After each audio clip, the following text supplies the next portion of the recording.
Welcome, it's Jeremy Allen Gould. I'm coming to you today to confirm between God and of man that in fact the rumors that you have all heard are true. I started this podcast because I freaking love music. I was privileged enough to book amazing artists and bands in the past, and I was lucky enough to stay in touch with many of them to this day. This is a place to hear their stories. Thank you so much for riding along on this journey, and I hope you enjoy what you hear. With that said, the rumors are definitely true.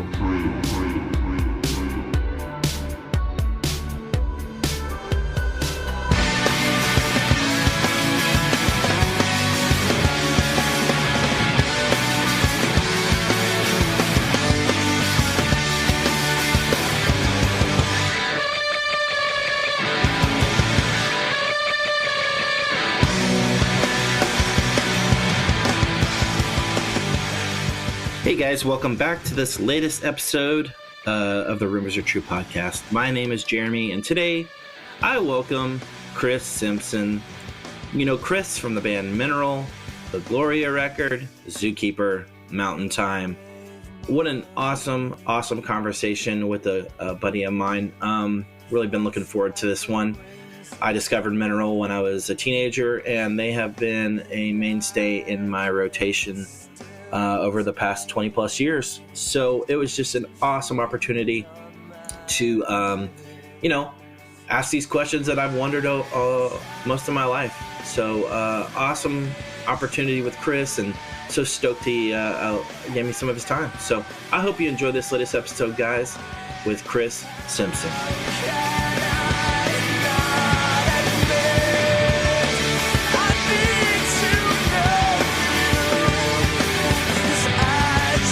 Hey, Chris, thank you so much for coming on the podcast, man. I really appreciate it. Oh, man, thanks for having me. So tell me, man, what is up in your life right now? I know last time I saw you was a couple years ago, but what's going on in your life? I'm just enjoying my semi-retirement, just hanging out with the family. Like, I love being here every day for, like, the routines. I played a kind of solo-ish show with a couple of dudes helping me out last week, but prior to that, I hadn't played a show in, since pre-pandemic. So I've really been enjoying the initially imposed and then sort of embraced hiatus in that sense. I go to school a bit, kind of super slowly working on a social work degree in all my free time with 4 kids. And also I started substitute teaching this year at the school district here in town. So that's a cool gig. It's fun. I like getting to hang with short people and the flexibility of I don't want to work today or I can't work today, just picking up work when I need it, or when I can. That's cool. And, always working on, I feel like I'm always working on a record. So I've been working on a new Mountain Time record for the last couple of years, and that's getting pretty close. We're, in the mixing phase and, maybe 2/3 of the way done with the record in that sense. So hopefully later this year or later than today, for sure. Sometime after today, it'll come out. That's awesome, man. You're in Austin area still, and how are you digging it out there? I like it pretty good. I've been here a long time, and I know it really well. I've lived here longer than any other place in my life. There's always dreams of it'd be cool to go somewhere else. Yeah, it works for us for sure. It's definitely a lot different than it's changed a lot. I mean, since I've been here. I bet. I got to go there one time and it was cool. I thought it was cool. We went to Stubbs barbecue. Yeah. That was awesome. Sweet, man. Awesome. Well, let's talk about. You and I met a couple years ago, which was really cool. When you played a show in Tampa with New Granada, put it on, and I was with Sun Bears, and that was really cool opportunity. I'm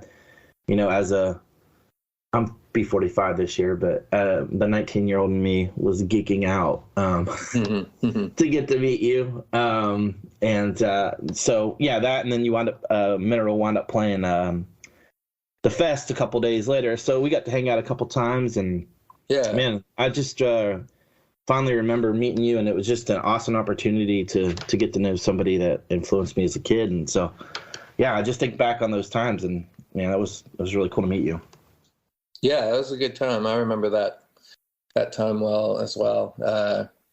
Yeah, I actually came down to Tampa. Keith saw that Mineral was playing Fest and asked if I wanted to come down a couple days early and do a little solo thing in Tampa.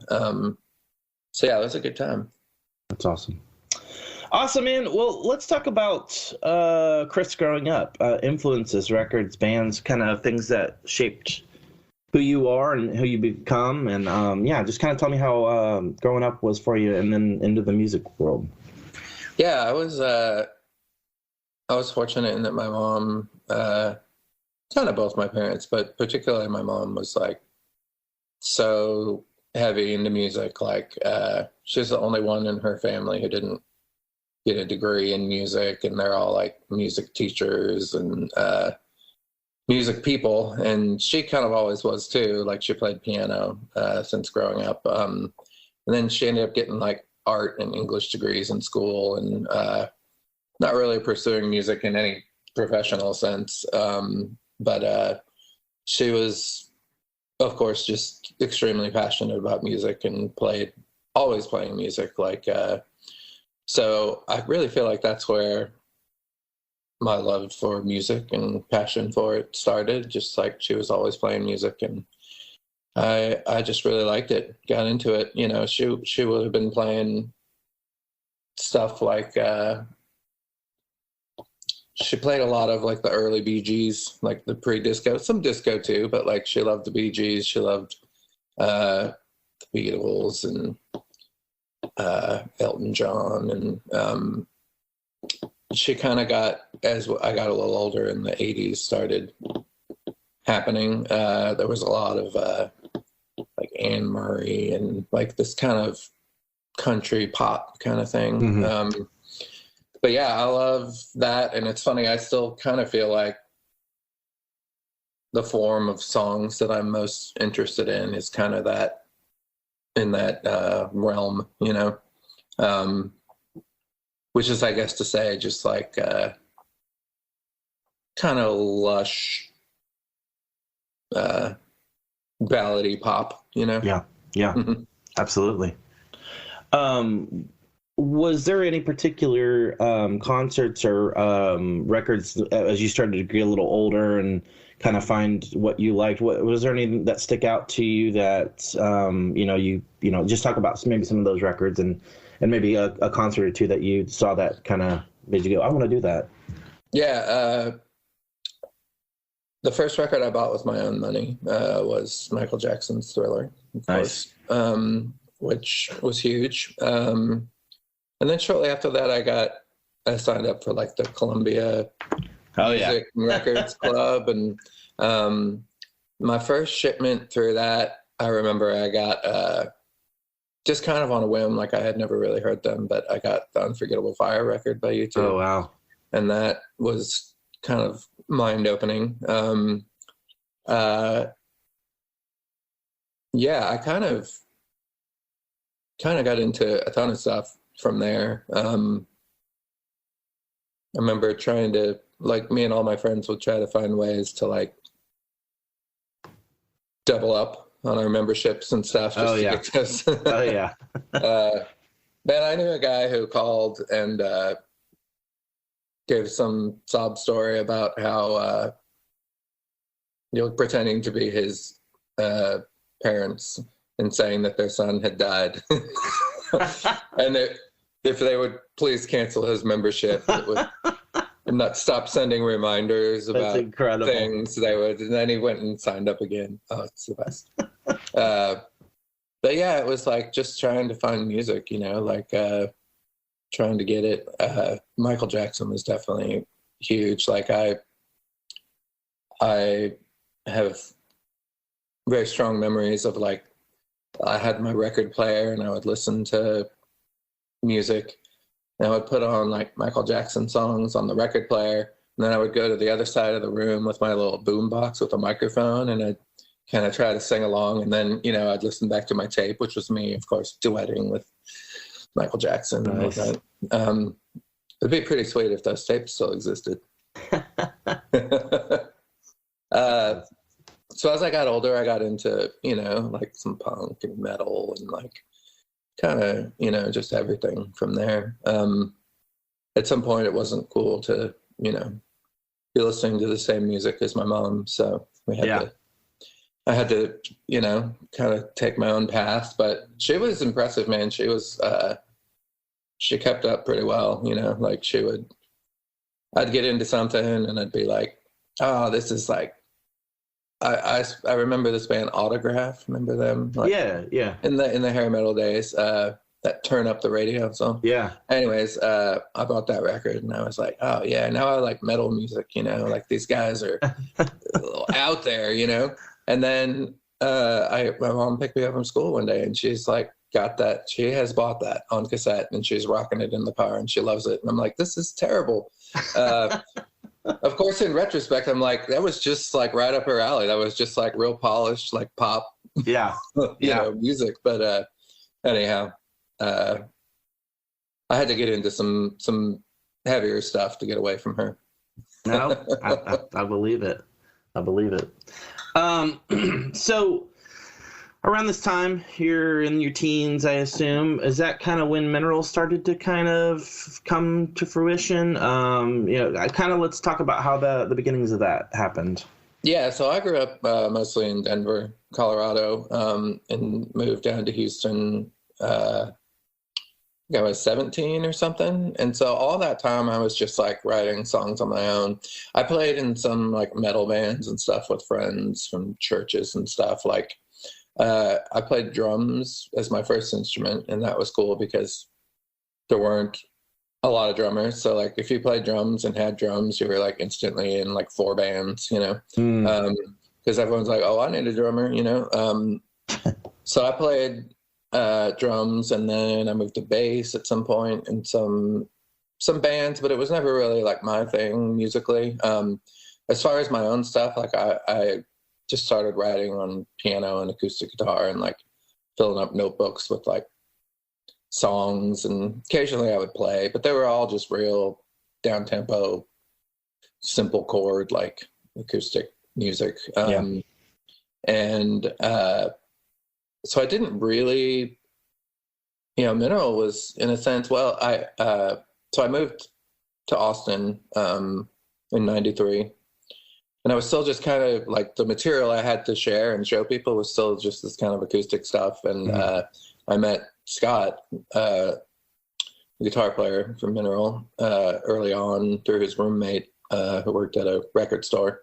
I used to go to a lot and would ask him if he knew anyone looking to start a band. And he's like, yeah, my roommate plays guitar. He's good. So we started hanging out and bringing each other material, and his stuff was much like heavier. He was coming from kind of a more metal place, and my stuff was like this acoustic stuff. And I don't think either of us were really like super excited about what the other person was bringing musically. And, but we were excited to be playing music with someone and excited to make something out of it.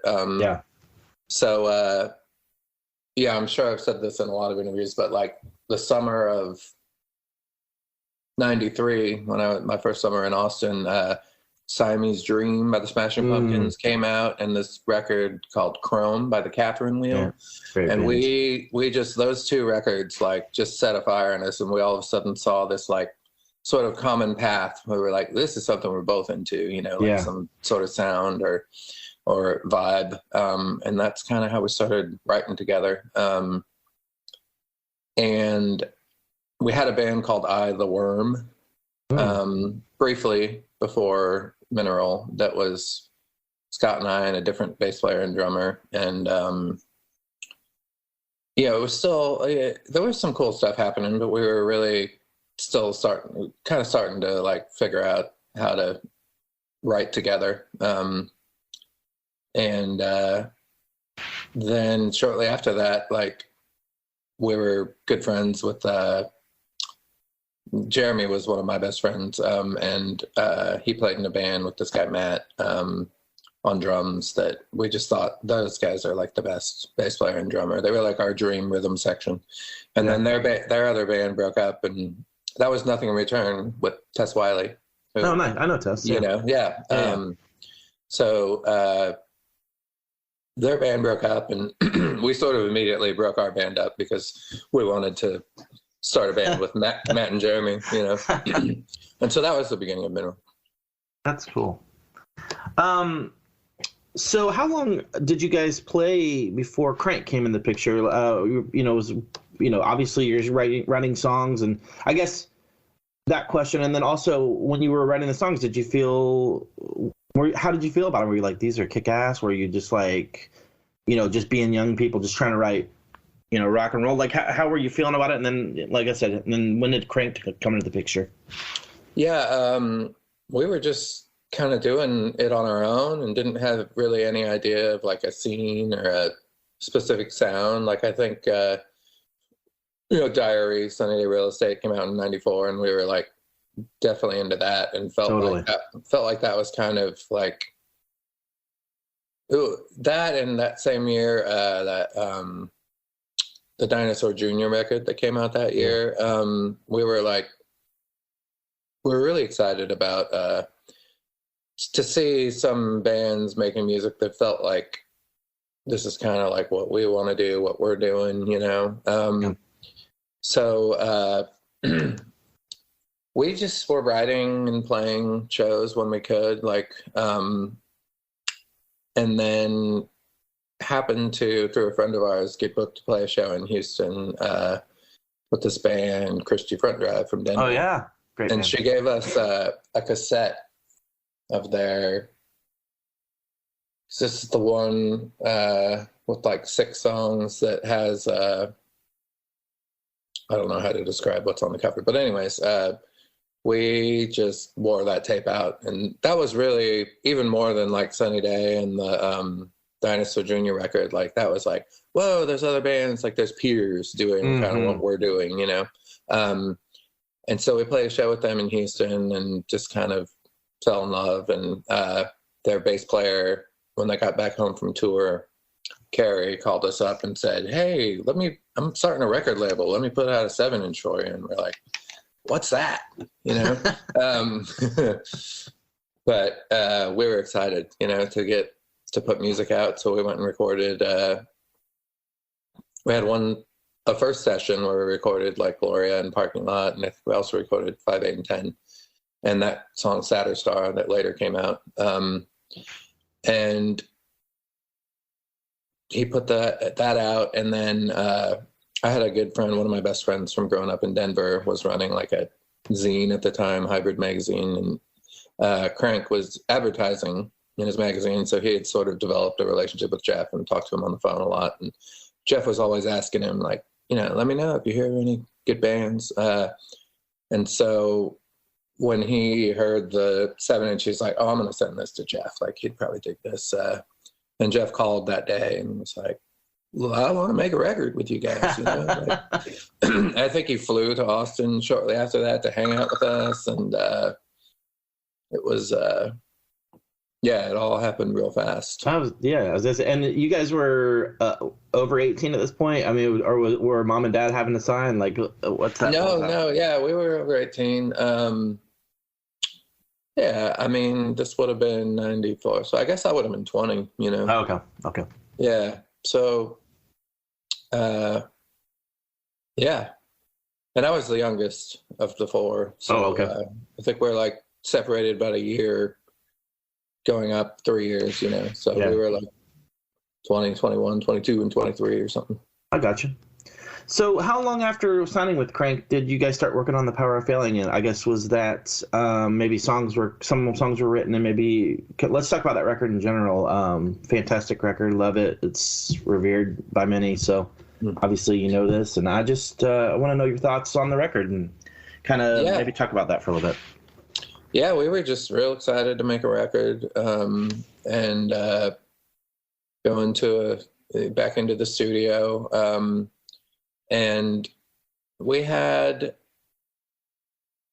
I think we had most of the stuff kind of written. So we were kind of ready to go, like once Jeff expressed interest, we were like, yeah, let's make a record. So we ended up making it in the, I think October of 94. And it was a good time. It was real fast. And I think we were, like learning on the fly that it's not that easy to make things sound great really fast, Yeah. And it's not, I don't know, it's just, there's a lot of imperfections. And I think we had really enjoyed working with the lady who recorded, did our first session that we got the 7-inch out of. And it didn't go as well as we were hoping, I think, but we got it done and we were just so excited and grateful to be making a record. And I think, we were super excited. And everything happened so fast back then. It's like now it's like, well, we need 6 months to set up the release, and this and this and that. And, with Jeff and a small independent label like Crank at the time, it was just like, all right, I'm going to take these masters home with me and drop them off at the plant and we're going to have records next month, So we,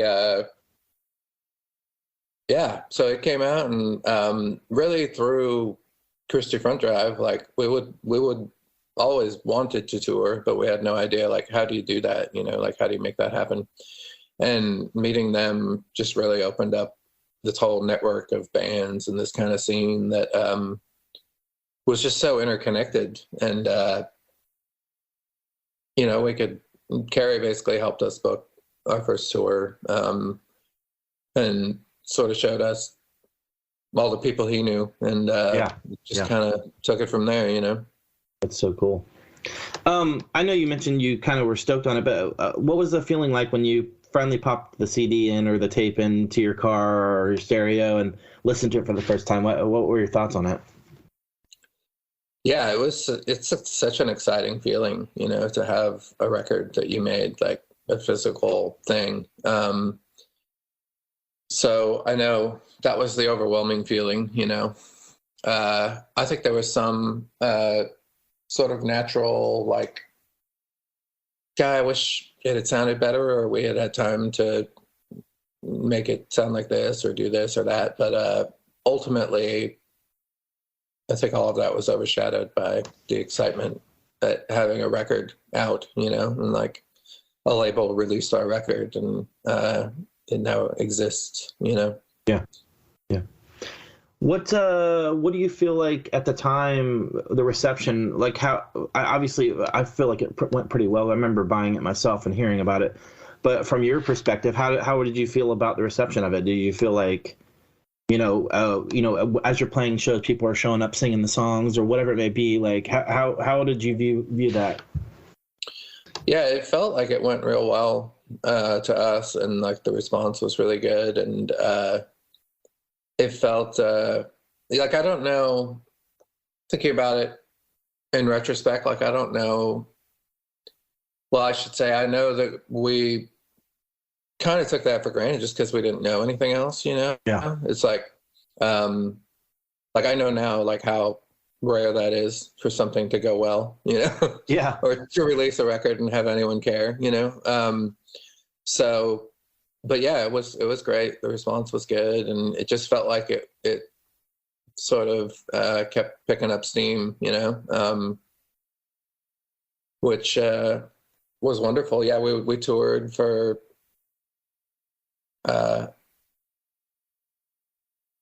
most of that year, a couple of years really after it, and the tours and shows seem to keep getting a little bigger, and talk to more and more people who were really excited about the record. And it's awesome.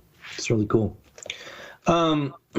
So you're touring your butts off, being able to, get after you put this record out, and then when did Interscope kind of start coming in? Labels started coming in. Started to become a feeding frenzy type atmosphere for you guys? Let's talk about that a little bit. Yeah, for sure. It was. It's funny. I worked when we weren't touring at this little coffee shop in town, and this girl I knew was like my age. Her dad used to come in all the time, and I knew sort of vaguely that he was a producer and like somehow involved in music locally, and but I didn't know much about it. But he came into the coffee shop one day and was like, yeah, so my daughter was playing this record in her room the other day, and I heard it, and I'm like, wow, that's cool. What is that? And I went in and asked her, and she told me it was your band. I was like, oh, cool. And he was like, so, man, that record sounds really great. Like, are you guys getting a lot of major label interest? And at the time, I remember thinking, like, no, like, why would we get that?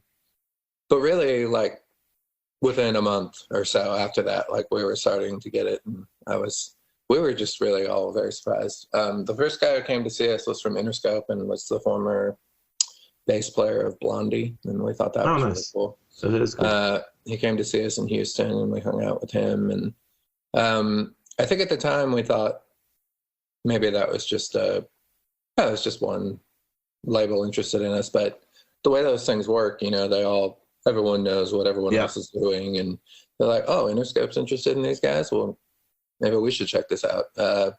So it quickly turned into, like definitely Interscope, Arista, Elektra, this label Time Bomb, which ended up putting out a Sunny Day record. Yeah. Like they were kind of just starting out at the time, and we're an indie, but they had like major distro and major funding, so they were kind of doing things bigger.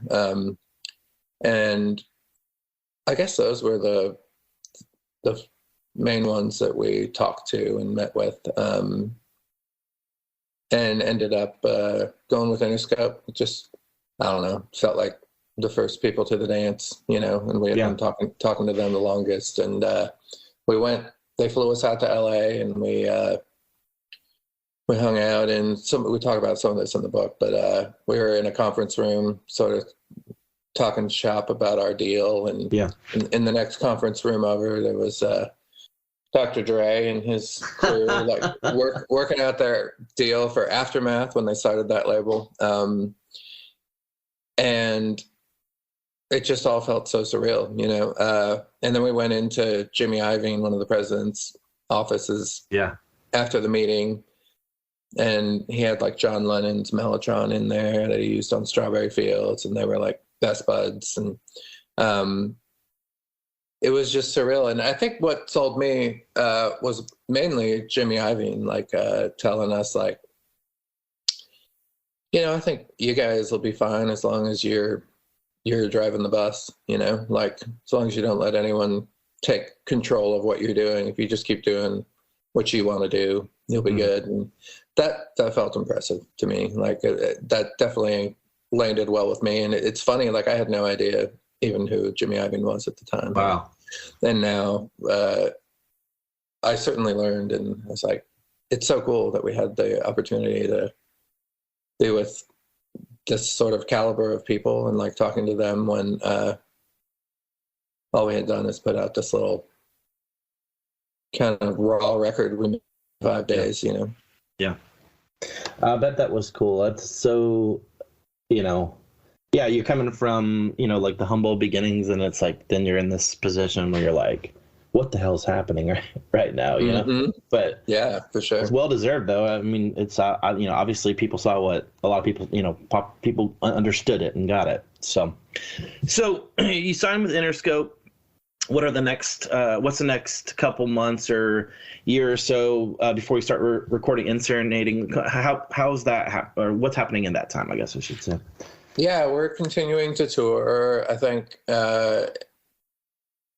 around that same time that we signed with Interscope, we got signed with a actual booking agent, who was a little bigger. And it's funny, he was like the guy at this. He had worked at Time Bomb previously, and we had met him before, but then he had left there to take this job as a booking agent at this big agency.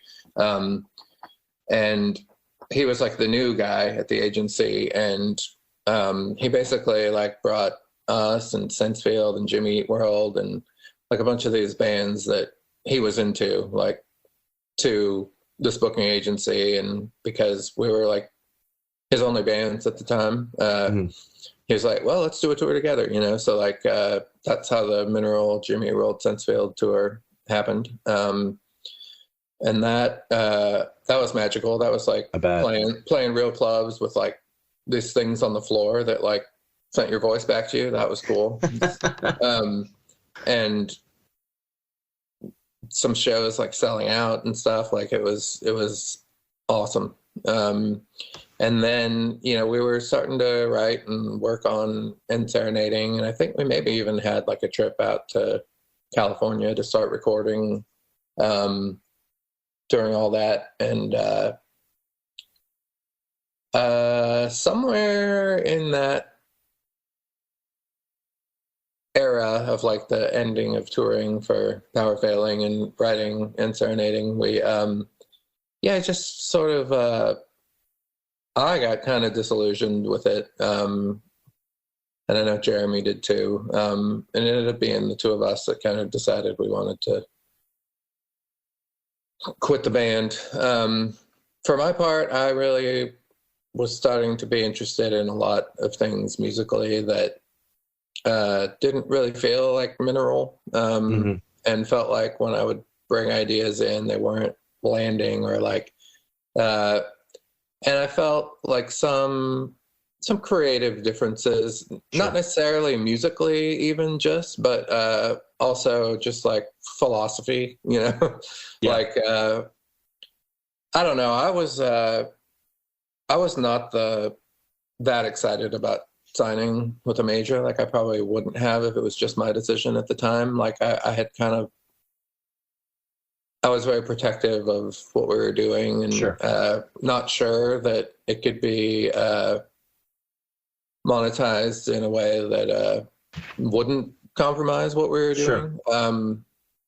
So I think I had a lot of misgivings about the way things were going, and then just wanted to be a little more free musically, as far as sounds and vibes or whatever. So yeah, that Jeremy and I just sort of, I was also kind of burnt out on touring, and I had just met my now wife, and I was, for the first time in my adult life, like excited about like, oh, I kind of want to stay home and hang out with this person, So there was, I think, a lot of things coming together at once that. Yeah. Makes sense. That makes sense. So just out of curiosity, and you might have talked about this before, and it probably went past me, but since you signed with Interscope, and was Serenading done before the signing? Because I was going to say they obviously didn't put it out, but. Right. No, largely, I should say, due to my sort of discomfort with the idea of like the major label. We sort of Interscope wanted to like re-release Power Failing, like, like do immediately like take over everything, and so we agreed with Jeff from Crank that like we didn't want to do that, and then we had signed I guess a 2-record deal with Crank maybe, and I really wanted to put out another record with Crank, and so Interscope was like, well, how about you put out another record with Crank, the one you're working on now, and we'll give you put a little money into like marketing it to help with advertising and stuff. And then the next record would be with Interscope. So it was sort of set up contractually to where we were going to put out another record with Crank regardless, you know? Yeah, I got you. Well, let's talk about the In Serenading record. Love it as well. Phenomenal record. Maybe some of your thoughts and memories from that record. Yeah, that one was much tougher of a kind of birthing process or whatever. We got all the music recorded, and I just really didn't have lyrics and vocals for a lot of it that I was happy with yet. You got a lot of ideas and things that I would sort of try out. And when we played live, the stuff we played, it was like, you can get away with a little bit of mealy-mouthed experimentalism, you know, like live if you don't know exactly what you're doing yet. But we got in the studio and I really realized, like, I don't know what I'm doing on this record yet. So I think that was kind of part of the storm that led to the end of the band too, you know, like, yeah, it was the first time that momentum was sort of interrupted since we had started the thing. And I just kind of needed a lot of time to like sit with the stuff and think about it and work on vocals and melodies. And there was a lot of impatience on the part of the band, I think, just wanting to keep everything moving forward at a certain pace. And so, yeah, I spent a lot of time working on that stuff and really never felt good about it, which is cool to realize now. And I realized it, you know, quite a while ago at this point, but it's neat to see that record now and just remember how I had zero confidence in anything about it or anything I was doing on it, and it just didn't feel good at all. It's cool to know that you can make a really good record, you know, without having that that confidence or sort of certainty. Yeah, at the time. That's cool. That's really cool. When you heard that record, when you know, obviously things were kind of on the downturn for Mineral, but thinking back on it, when you heard the final, you know, record, how did you feel about that? I felt really good. Yeah. I remember thinking that it just really felt like having pulled some sort of rabbit out of a hat, you know, just because, like I said, I didn't feel super confident about what we had to put together.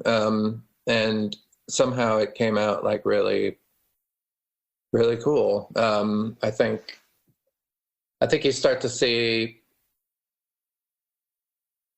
in a way, like you start to see a lot of the individual voices in Mineral more on that record, you know, partly just because of clearer production maybe, but like, yeah, I love how it turned out. It took me a while to get there. I should say it took me a while to like not hate my part on it. But now I think it's great. Like, I think it's really strong work. And I definitely remember being excited at how it all came together at the time, but also, you know, similarly to the first one, like not wishing that I had felt better about it, you know. I particularly was very excited about how it ended, you know. Once we knew, so between recording the instrumentals and me finishing the vocals, the band broke up, you know. So it's like once I was actually doing the vocals, I sort of knew that it was the end. And I also knew that like that means we don't have to do this stuff live. And so I had gotten really interested in like some vocal layering stuff, which ended up doing on the last couple songs. And I remember being really excited about the opportunity to do that and really pleased with how those numbers turned out. Yeah. How did the final tour go? I didn't get to see it. I saw the remnants of it. I got to see the Get Up Kids after the fact. Like, you know, like I think in the end of the tour they were headed back. I was living over in Denver actually myself. And Yeah, how was that tour? Was it June, I think? And Yeah, Get Up Kids in June. Yeah, it was really fun. We, once we had started booking the tour, I think, like a little bit before we decided to break up, and then we were like, well, let's just make it's the last tour and make it really good. And so we sort of knew it was the last tour, and it was a really great time. Like we loved the people in those bands, and just felt like a lot of positive energy and people that I think were on the ascendant. It always feels good to have those people on a tour. Very cool. I'm going to ask you probably an impossible question, but what's your favorite song from Mineral that you've written? I think MD has always been my favorite for some reason, and I'm not even sure why exactly, but yeah, That's I think so. Very cool. Okay, Mineral ends. This is the beginning of the Gloria record. Okay. Yeah, so let's talk about maybe your thoughts on putting that together and and then the records and the EP and the record that you put out. Let's talk about how that kind of happened. Yeah, so I was excited to reconvene with our friend Matt, who had been the original drummer in Mineral, but never recorded with us, and Jeremy. We were all just in Austin and excited to make music, and I was really excited to start incorporating like acoustic and like piano and organ and things that into it. And so the really, I had these songs, and it was really more of a viewed as a recording project. Like, I don't think Jeremy or I thought we were going to start another band immediately, or like just jump back into like touring and all that. So it was really viewed as just like, let's have fun and make a record. And we went out to a studio in Fredericksburg that was, which is like, an hour and a half from Austin. And there was guest houses at the studio. It was on this ranch. So it was a fun like getaway to make a record, which was different than any way I had made a record before. Yeah. Where we just all set up camp and, worked around the clock. And we had a really great time, and we're really excited about how it came out. And we were like involved in every step of the process. Like, I remember mixing that record. It's one of my fondest memories because it was like all of us and the engineer like in the room, like, all right, you're in charge of this fader. You got to bring it up here, and then you got to bring it out here, and you got to like it was hands on everyone as we were mixing that EP. So that felt like a really satisfying, exciting experience, and I remember we were really excited about how it turned out. So are you specifically talking about the Gloria Record EP or overall? Sorry. I didn't know which record you were talking about. I apologize. Sorry. That's okay. I was just talking about the band in general. I gotcha. The self-titled EP. I was talking essentially about that's that. What I was. Yeah, that's what I meant. Yeah. Yeah, I loved. I was gonna say when I first heard that, I was floored. I mean, because it was like an extension of Mineral in a sense, but it was just more of a color palette, if you will, or I really enjoyed that about it. And that was cool that you got to work with Crank again, obviously, and he was, so you it seemed like that's your go-to at this point, So yeah, yeah, he was definitely excited to do it. He was as much, if not more so, than other Mineral members, was devastated by the end of Mineral. I bet. He was heartbroken. He really didn't want it to end, but he was definitely supportive and wanted to help out with what we were doing. That's cool. That's awesome. So you toured on this a little bit, obviously. How was that? How was the reception for that? That was okay. Like once we started booking tours, it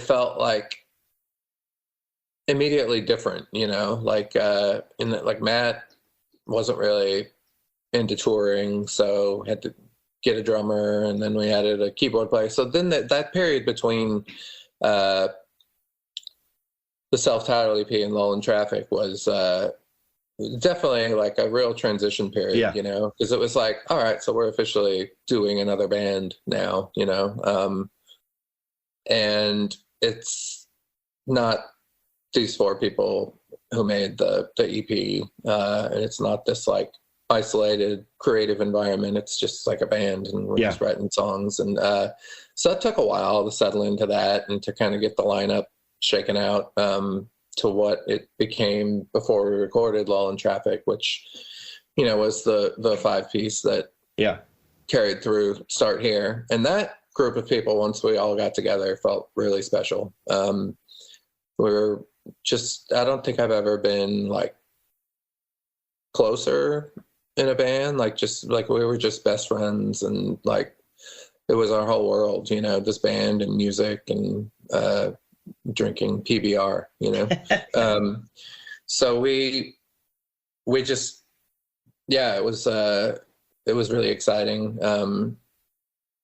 We went and recorded that Lull in Traffic EP with Mike Mogus in Alaska, and loved Mike and had known him for a while, and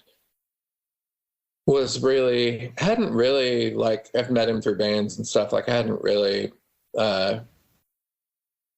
taken in like how great he was as a producer and engineer. So that was really exciting to get to know him in that way. And then obviously we carried that relationship on through Start Here, and we even started recording some more stuff after that with him before the band broke up. But yeah, that was a cool piece to come together. The touring, as far as the touring with the Gloria Record, like it took a long time to feel like we were making much headway. And I think there was some disillusion at first about, well, everything seemed to just come so easily for Mineral, you know, like everything just happened real quickly and easily, and things kept getting better. And in some ways it felt like a step back, you know, or step down in that regard. And yeah, that has continued, I think, in a sense, you know, for everything I've done since Mineral. So I've certainly gotten used to it. But we did find a groove, and I think like when all the touring we did for Start Here, like it felt like we were really making some headway and kind of getting a name for ourselves, and like fans of our own. And, you know, certainly some of that, a good amount of that, I'm sure carried over from Mineral, but it finally felt like it was kind of had its own band, its own band. Its own identity. Yeah. And on Start Here, you wound up putting that on what, Arena Rock, or was that why didn't you go with Crank? What was the I think there was a real desire to, you know, part of like giving this band its own identity and its own voice. Like it felt important to me and Jeremy, I know, especially, to like get it out from under the shadow of Mineral and find different people, new people to work with who might, you know, be able to take it different directions. And also at the time, I think Crank was starting to do less and less. And they started a company called Saul Goodman that was like distro and mail order, and it kind of seemed like a lot of their resources and time were going more towards that than the label at the time. So it seemed like a good time to try something different, you know. I got you. That makes sense. The Start Here record, how did you feel about that record? And I guess the Lull in the Traffic, kind of give me your thoughts on those. Lull in Traffic, I really liked it. I think we, you know, the usual, like, I wish this could have been better, or different, but and again, it was like a bit of a fast process, like recording it.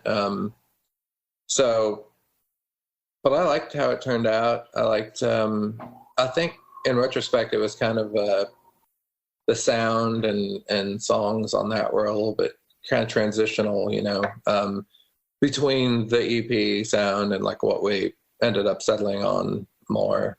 Yeah. As it solidified with Start Here. But yeah, I liked it. I think, and I love Start Here. Like, I think we were so excited about that. We were probably too excited about it. We were probably like, this is the best record ever. Everyone's going to love this. This is going to blow up, But we were excited about it. We had spent a lot of time on Start Here, which is kind of how we had always wanted to make a record. Sure. And hadn't been able to before that. And so we really it was just many, many, many trips to Nebraska. And when we were there, we would just like set up camp in the studio, and Mike had an apartment around the corner that he would go sleep in eventually at some point every night for a little while. And we would just like have the run of the place, but we were just there all day and night, like for a couple weeks at a time, like on these trips there. And there was probably at least 2 or 3 of those to make that record. So it was a really fun time, fun to be that immersed in making a record and really experimenting with sounds. And yeah. Well, that's cool, because I know you mentioned, in the past you're just blistering through 3 to 5 days, and now you're getting a chance to actually tweak the knobs a little and all that. So did you enjoy that more so, or did you like the spark of the having to blister those records out? Like, what? I mean, there's probably going to be a massive difference. Yeah, there is. I loved the way we got to do it with Start Here. And at the time, I don't think any other way would have satisfied us. But I can certainly see in retrospect, and since then, I can look back and see that like there's something really special about the immediacy of like a clock and like having to just move quickly, because it doesn't allow you to overthink anything. Like you just do the best you can and get it done, and I think the longer I've worked creatively, the more I've realized that like one of the most important things for creativity is limitations. Like you have to figure out what your limitations are, because that often is what kind of spurs or creativity. So I've learned to embrace limitations. At the time, I don't think we wanted any, Sure. We wanted to pretend there were none. And there's something to be said for that too. You can learn a lot, and you can find some sounds and things that you wouldn't have found if you didn't have the time to slow down and expand things. Yeah. Sweet, man. So Start Here comes out. You obviously tour a little, obviously, on that. When do you see the beginning of the end, or when does the end begin? I guess it's Yes. It's similar in a sense to the changes between Power Failing and End Serenading with Mineral. It's like we got the record out and toured it for a year and a half, 2 years, and things were going really well, and we were trying to write another record, and it just like I didn't feel good about it. I felt like I was disengaging and like not interested in what we were doing as much musically. Like I wasn't as involved, and I didn't necessarily have to be in that band. There was a lot of people writing music, which we kind of all wrote together.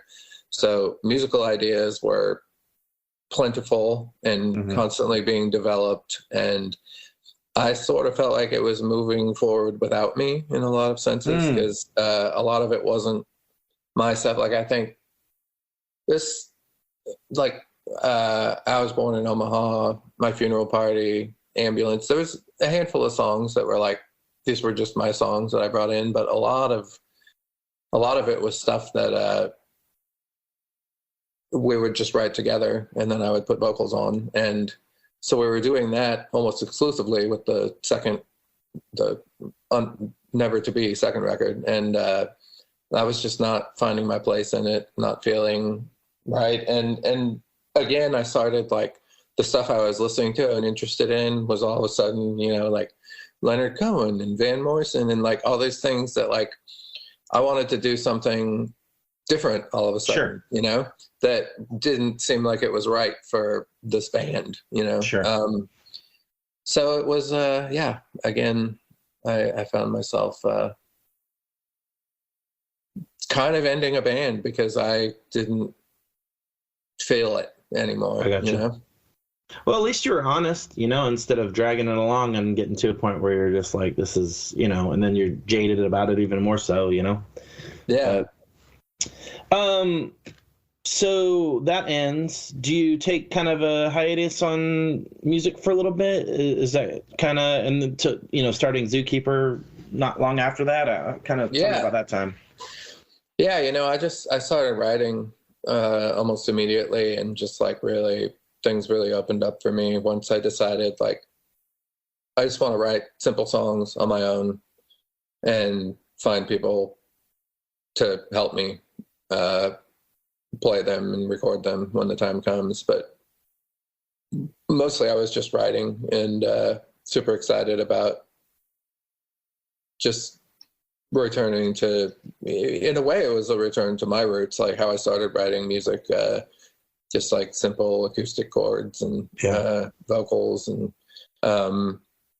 so it felt really exciting to do that. And then, soon I started just meeting a lot of people. Like I had been in Austin a long time at that point and knew a lot of people, and started meeting, like really opening my eyes to like Austin has just got so much music and such a huge music scene. And I think as Mineral and the Gloria Record, we always kind of felt like outsiders to that. Like we were always more interested in touring and doing things outside of town. But in the Zookeeper days, I really looked around and saw like how much creative energy and players there are in Austin. And because I was doing something that was a little simpler and a little more free to be whatever sound wise, it was a cool opportunity to tap into a lot of that and get a lot of people involved, and a sort of exciting crew of people kind of coalesced around the songs. And just started playing and having fun. Like that was definitely the most like free time of my life. I was drinking and partying and playing music, and that's kind of all I wanted to do, so I didn't have a lot of expectations, I don't think, initially about like what I wanted the band to be, or I knew I wanted to make records. Like that's kind of all I've ever wanted to do. So that's how that all came to be. Let's talk about that Pink Chalk record. I love that record. Thank you. Fantastic record. Give me your thoughts on that and kind of how that came to be, and your thoughts on it. Yeah, so what I was describing as far as getting all these other people involved and just like this freedom of just like throwing everything at the wall and seeing what sticks, like kind of thing, is kind of how the first EP and full length were made. The stuff that is now on St. Francis Zookeeper reissue. That stuff was very much just like I was really into like Dylan and the band and like this kind of loose, like energetic folk rock thing. And that was what I was interested in then. And then that all kind of fell apart. Like my partying ways kind of all of a sudden were like, well, maybe he's not partying. Maybe he's a drug addict, Oh, wow. So that all sort of came down around the time that like my wife and I were getting married and thinking about starting a family. And so everything really kind of screeched to a halt. And I was on my own again, like a bunch of the people that I had been playing with in Zookeeper had like moved to different cities and states. And it just like, it was just me again, and I decided I wanted to make a record where it was just me, and kind of embrace that. And I also started recording with my still collaborator that is my guy, Doug Walseth, and he would record the stuff, I would just bring it over to his place, and he would kind of help. He would play something here or there, but like mostly he was just kind of helping shepherd the stuff and record it. And it felt really good to make a record kind of by myself and like play as much of the instruments as I could myself. And just make a record that was really just me. Like a lot of those songs on Pink Chalk, where we had our oldest kids now in 2011, and that record was 2014. So we started. I started writing. A lot of those songs were written like kind of in those first couple of years of being a parent and just really being much more sort of grounded and rooted in my life. Yeah. So did you get to, I mean, I got to see you in Tampa. Did you get to tour much on the record, or was it just kind of like a show here and there, or you know, family life's in control? You're just doing them here and there? Yeah. Well, also that record came out in 2014, and that was also the year that Mineral reunited and did our first reunion tour, the year we met, you know? So that was all simultaneous. And what's funny is I finished that Pink Chalk record and I was like, what am I going to do now? Like, do I want to make it a band again? And like, because it kind of felt like I'd be starting from ground zero again.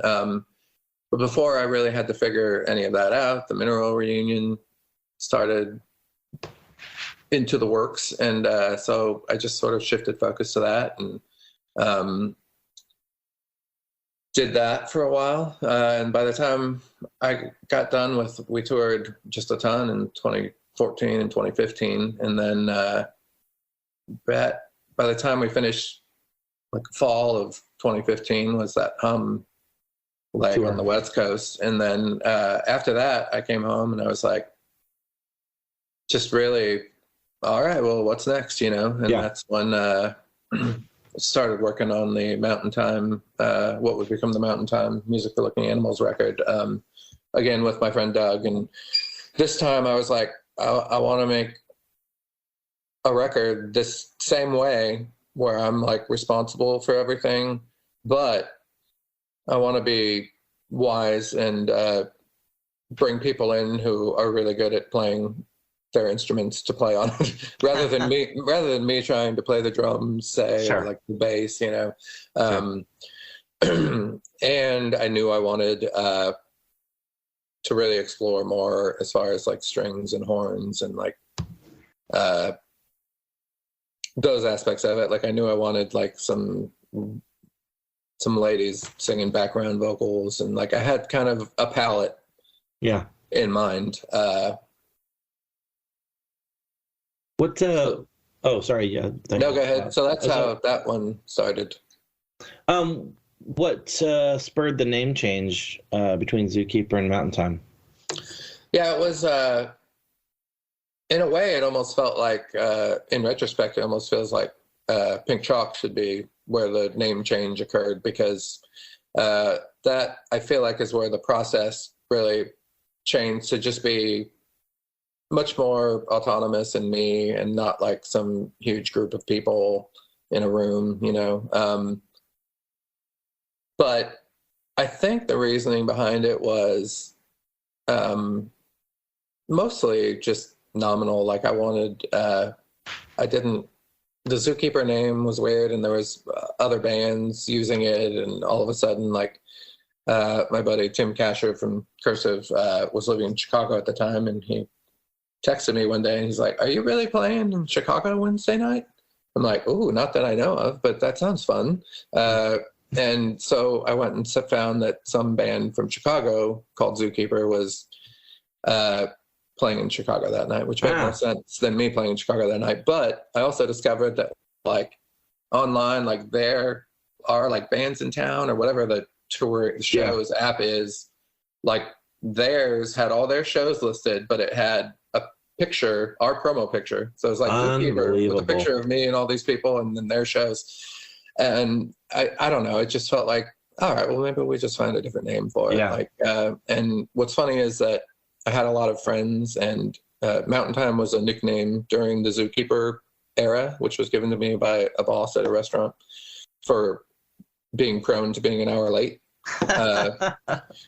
to my job in Central Time. But he also knew that I had grown up in Colorado and thought it was a really fitting nickname. That makes sense. I had a lot of friends at the time that I named Zookeeper that were like, "Oh, you should call it Mountain Time. You should call it Mountain Time." And I was resistant to it at the time. But then when it seemed like time to find a different name, I was like, well, I guess we'll just use that. You know? Yeah. Let's talk briefly on you joining Spartan Records. John Fraser, amazing guy. Yeah. He's done a fantastic job, I think, overall with the bands he has on his label. And yeah, just talk kind of how that materialized, and maybe briefly touch on Music for Looking Animals. I know you had kind of mentioned it before, but just kind of your thoughts on how that turned out. Yeah, I love how that turned out. I at some point during the making of it, I think 2016, I decided that I had to actually probably just get sober, you know, because it had been a struggle for me, and I had in some ways sort of overcome some of the worst of it maybe, or gotten away from it prior to having kids, but it was still a lingering issue, you know, I just didn't really I didn't love just being straight me, you know. So it was always a little too easy of a temptation to just push some kind of button to change that. So I finally realized, first of all, I think I realized obviously I have to do this for myself and for, you know, my family, etc. But I also think at some point I realized when we were working on Music for Looking Animals, I think I might have to do that in order to really make the record I want to make too, you know, with this one. So it feels really important to me as a record for a lot of those reasons. The kind of process of making it involved a lot of transformation for me, and I'm super happy with how it turned out. And I've been real tickled to work with John. He's, you know, I sent it around to a lot of people, the record, and I think I received, let me count, one phone call back, which was from John, and he was just so passionate and excited, and it reminded me of first time talking to Jeff from Crank and Greg from Arena Rock. I love meeting people from labels and them just knowing that they are super passionate and super there for it, and just involved, and I don't know, it seems like a really important ingredient to me in feeling good about putting a record out with a label, is that you can see that there will be this personal relationship, and that there is this passion for what they do that John definitely has in spades. Yeah, very cool. So you mentioned the 2014 Mineral Reunion. I want to kind of touch on that just a little bit and kind of tell me how that came to be and how that was for you, and then the home tour and whatnot. So yeah, just kind of want to know your thoughts on that. It was amazing. Thanks. It was so fun. I have such fond memories, particularly of the first kind of round of that 2014, 2015. In that, you know, it felt like a really important thing for me to allow myself to reconnect with that part of my life. I think for so long I wanted to get away from that part of my life, or get out from under the shadow of it, you know, and to be able to kind of openly embrace it and look back at it and dive back into it was really cathartic, and to get to go play for big crowds of people in really great venues was just awesome, to tour the world, like it's so many ways. It was just such a like kind of dream come true, like and such an ideal way to get to re-experience Mineral, so that was a really, really wonderful time. It was still 2014. Like I said, I ended up getting sober in 2016, so there was still a lot of Sure. I was still struggling with a lot of things, but that was such a wonderful, like, positive force, those tours and reconnecting with that material and getting to really make some people happy, Yeah. including myself. It was a wonderful time. Yeah, I was gonna say, I'm sure a lot of people came up to you during those tours and, told you how those records meant to them. How'd that make you feel? Just being able to connect with people that might not have never seen you, like myself, or people that did get to see you back in the day. It's just like, how was that for you? Yeah, it was great. It was, just reaffirming and like, just, it's so wonderful to know that like something you did so long ago when you were so young and didn't feel like you had any idea what you were doing, connected with a fair amount of people, and that it really resonated with them and really helped them, and it felt beyond just casual. A lot of it just feels beyond casual music fandom, it feels like there's a bigger element to it that for a lot of people who would come up and talk to me, that felt like it was much more tied into just like this meaning in their lives, something deeper than just like, I dig your tunes, so that's always gratifying. And I have that relationship to music myself, so I understand it, and it's really, really gratifying to get to experience, to get to, take in that other people have had that connection with music I've made, Yeah, very cool. Let's briefly touch on the book, One Day When You're Young, and the two songs that you got to, obviously put out, Aurora and Your Body Is the World, like fantastic songs. I remember when I heard them, I was like, it's still Mineral, but it's new Mineral. And, it just a more mature Mineral, if I can say that. Mm-hmm. Yeah, kind of talk how that kind of happened and how your thoughts on those songs. Yeah, I like them. I think we were real happy with how they came out. It was not an easy process to make them. There's a lot of, like when you decide to do something like that, there's a lot of sort of conscious planning that has to go into it, because obviously we're not, I don't know, you have to really choose to do it. And then you have to, and then it doesn't just happen on its own. So it was a lot of work to get there. We had a lot of ideas floating around, and I kind of started just by like, having relearned the Mineral songs for the tours and sort of relearning my relationship with the electric guitar the way it was then, and the sort of chords I was drawn to and tunings and whatnot. Like, I just started playing around in that realm, those sort of tunings and chords, and seeing what sort of new ideas I came up with. And then Jeremy was also bringing in a lot of musical ideas. And Your Body Is the World is something he brought in.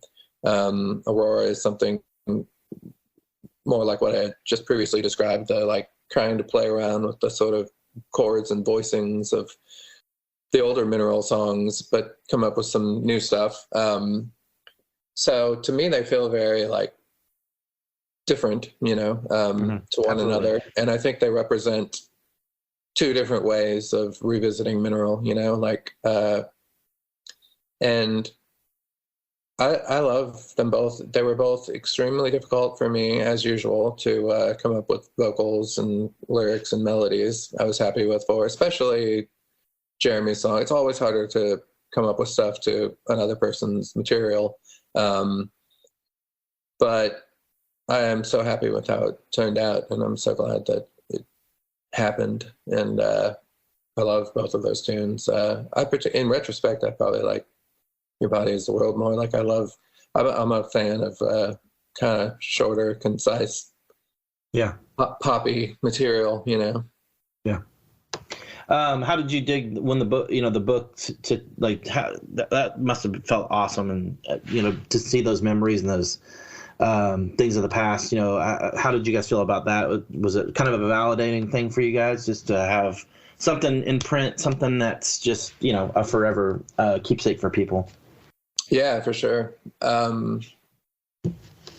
Yeah, it felt really cool. We were a little reluctant about the whole idea, like the idea kind of evolved quickly over time, and went from like, we're going to put out some box set where we like remanufacture everything, like the records and the 7 inches. And when we were thinking along those lines, we were like, and then maybe we'll have some little booklet in there. So we were starting to think about what we could put together for that. And then we started pricing things out and realizing like, this is going to be like a really expensive product that most of our fans are not going to like probably buy. So we're like, well, we just reissued the 2 records. We don't really need to do those again. So then it's like, do we just do like a little 7-inch box with all the 7 inches in it? And anyways, we basically like came down to like, oh, maybe we just make the book the little book we were going to put in there, like bigger, you know, like put the material there. And so it, our manager hired Misha Perlman, who wrote it, who is a great writer, who writes for a lot of different things, and thought he would be a good fit. And we had never met him, but he flew down to Austin and hung out with us for a long weekend, and it was really cool to get to know him. And I feel like he really got the story out of us in a way that felt surprising and also was just really good for us, because the 4 of us had never sat down and like talked through it all before that, Yeah. We had all talked here and there to each other one-on-one, but it felt cool to all sit down and revisit it and talk about it. And I still remember thinking like, there's no way we're going to get a book out of this, But we gave him a list of other people to interview, like to talk about that time period and all this stuff. And after he did all those conversations, he came back to us with the idea of like, I think we should just print them all, like the full transcripts of the conversations, because they're all interesting and it's cool to let other people tell their story about Mineral and what it meant to them, as opposed to just taking quotes from their things and sticking them to the Mineral story, So it all came together kind of quickly, and with us not sure what was happening. But the songs were very deliberate. Like we had to do those on purpose, and that was fun. It's awesome. Well, I think it turned out fantastic. I'm glad you guys got to do it, at least, to get back in the saddle, and be able to do something creative together again. That was really cool. So yeah, this felt good. Sweet, man. Well, Chris, I know you can't tell the future, but what's the future like for you, bud? Like, I know you said you got some new Mountain Time stuff coming, a new record. So kind of tell me what the future looks like for you. Well, I'd like to continue making records, continue writing songs. I like playing shows. Okay. It's something that I think I'm interested enough in that I'm going to keep doing it here and there. The playing shows, I mean, the rest of it, I think I'll probably be doing for the rest of my life. I just think like, there's always a next record I want to make. And sometimes it takes me a while to figure out what it is, but I don't know what it will be in the future, what those records will be, but I think that sort of cycle or creative process for me in my life is sort of the frame over which everything else gets laid, you know? Yeah. And so I really hope to always want to be like a better, more present and whole, like, person for my family and myself and the other people in my world. So those are my goals, which are not terribly lofty, you know? Like, I'd like to keep making records, and I'd like to keep being here and growing and learning. Yeah, very cool. Dude, thank you so much for your time. That's been such an awesome conversation, be able to reconnect. And man, I just really appreciate your time, and thank you so much for doing this. Well, thanks for having me, man. It's great to talk to you. I'm so glad you reached out. And yeah, it feels like we've talked off and on since we've met, like here and there at shows or whatnot. But yeah. feels cool to talk a bit longer. Yeah, man. Awesome. Well, thank you so much for your time, and hope to talk to you soon, dude. All right. You too, Jeremy. Thanks. Okay. Bye-bye.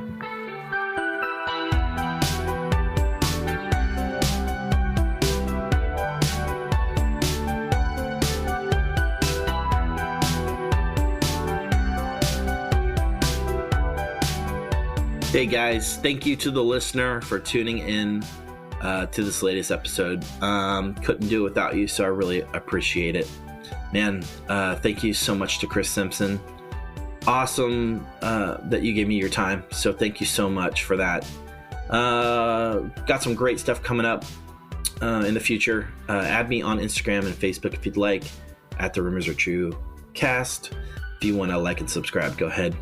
You know the drill. I'm not into pandering for it. So anyway, guys, thank you again for tuning in, and got some amazing guests coming up. And man, nostalgia is a hell of a drug.